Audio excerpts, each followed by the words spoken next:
How would a 5 versus 5 MOBA play out with a 1 versus 1 RTS style? This game pits two players against each other in a MOBA style objective game with the character control of an RTS game. The game has a total of 20 different characters that the player will have to select from. Each of these characters will possess unique abilities along the major triangle of character types: attack, defense, and support. Instead of needing to build complicated armor and weapons for each character, the player will rely on the base skills and attributes of each character they selected in order to build a successful team. Each game mode will have a different objective for the player to complete.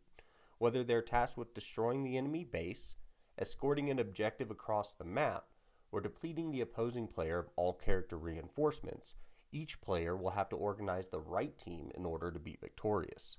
The game will be playable on PC, PlayStation, and Xbox.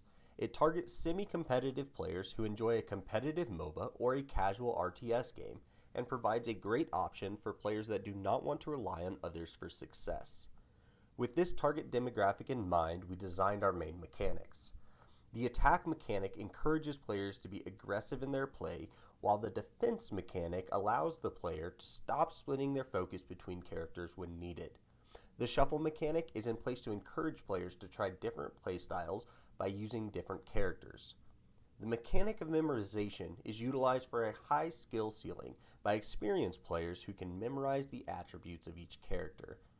We also implemented a grading mechanic to provide players with a continuous goal for improvement. In this instance, the red player moves all 5 characters directly down their lanes to initiate an attack, overwhelming the left and middle lane of the blue player. Here, the blue player places their leftmost character of their middle lane in defense mode, allowing it to block the character to his right while the player controls the characters on the outside lane. During the start of the game, the computer shuffles the 20 characters and randomly gives each player 10 options. Each player then selects 5 characters from the 10 available to them in order to make their team. From the 5 characters each player has chosen, the player will know the main character type for each character. The top player, though, has memorized the abilities of their cards and can utilize them more effectively, whereas the bottom player only memorized 2 of the 5 characters and thus will not have the strategic advantage. At the end of the match, the blue player was victorious and gained 11 points towards their rank.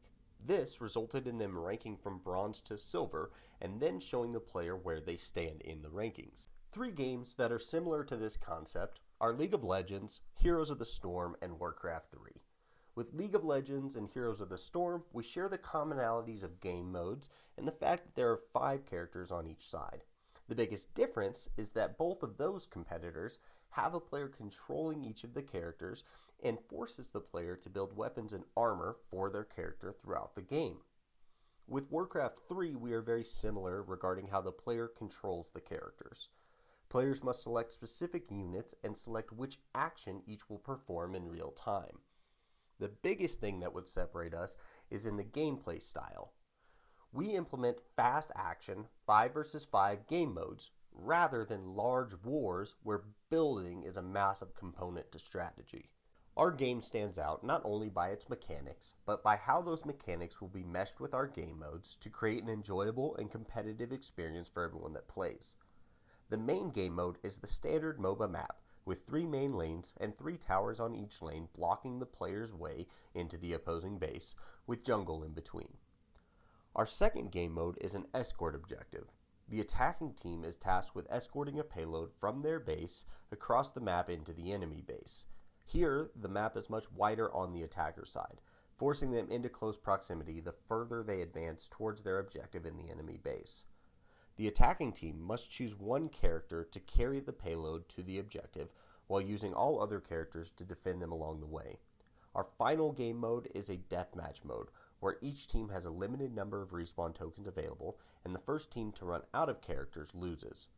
The map for this game mode contains 3 spawn locations for each player and a completely different lane layout than the other maps. This map layout allows for fast action at all times and ensures multiple routes of attack for each player. We feel this game will appeal strongly to our desired demographic. It is a new approach that is both fun, exciting, and competitive, and can start a new trend in the gaming industry.